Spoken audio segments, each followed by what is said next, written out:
नमस्कार विद्यार्थी मित्रांनो, सर्व रेल्वे भरतीची तयारी करणाऱ्या विद्यार्थ्यांसाठी एक आनंदाची बातमी आलेली आहे। तर विद्यार्थी मित्रांनो, RRBमध्ये सेक्शन कंट्रोलर पदांची भरती निघालेली आहे। तर विद्यार्थी मित्रांनो, ही जाहिरात प्रसिद्ध झालेली आहे आणि टोटल म्हणजे तब्बल 119 जागा या भरतीमध्ये आलेल्या आहेत। तर विद्यार्थी मित्रांनो, पदाचे नाव सेक्शन कंट्रोलर आहे आणि एकूण 119 जागा आहेत।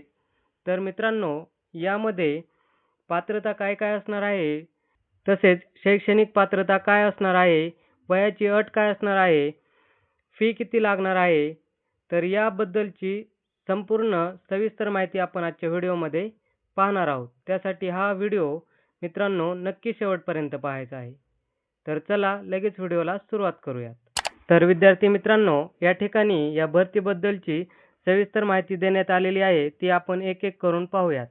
तर पहा, RRB सेक्शन कंट्रोलर भरती 2026 म्हणजेच सेक्शन कंट्रोलरमध्ये ही भरती होणार आहे। तर विद्यार्थी मित्रांनो, या ठिकाणी जाहिरात क्रमांक दिलेला आहे। टोटल जागा ह्या 119 आहेत। पदाचे नाव आणि तपशील हे खाली पाहूयात।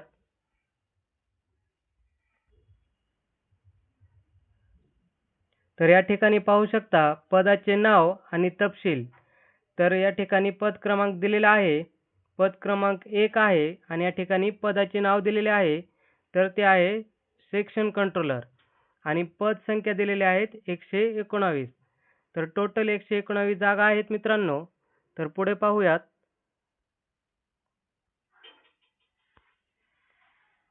तसेच विद्यार्थी मित्रांनो, या ठिकाणी शैक्षणिक पात्रता पाहू शकता।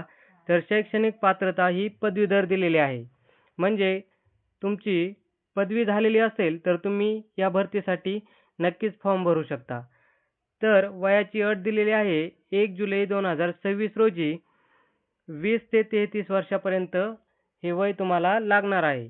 SC ST साठी 5 वर्षांची सूट दिलेली आहे आणि OBC साठी 3 वर्षांची सूट दिलेली आहे।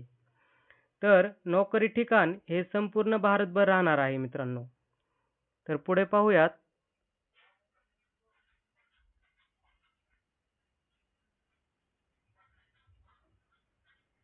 तर या ठिकाणी फी दिलेली आहे। तर जनरल, OBC आणि EWS साठी 500 रुपये आहे। तसेच SC ST, एक सर्व्हिसमॅन, ट्रान्सजेंडर, EBC आणि महिलांसाठी 250 रुपये दिलेले आहे, म्हणजे 250 रुपये। अर्ज करण्याची पद्धत ही ऑनलाईन आहे। तर या ठिकाणी महत्त्वाच्या तारखा दिलेल्या आहेत, ते पाहूयात। तर या ठिकाणी महत्त्वाच्या तारखा दिलेल्या आहेत। तर ऑनलाईन अर्ज करण्याची शेवटची तारीख ही 14 ऑगस्ट 2026 11:59 आहे। हे या ठिकाणी लक्षात घ्यायचं आहे। आणि परीक्षेचं त्यांनी स्टेटस असं सांगितलेलं आहे की परीक्षा नंतर कळवण्यात येईल। विद्यार्थी मित्रांनो, हा फॉर्म तुम्ही नक्की भरा आणि हा व्हिडिओ तुमच्या मित्रांपर्यंत नक्की शेअर करा। धन्यवाद।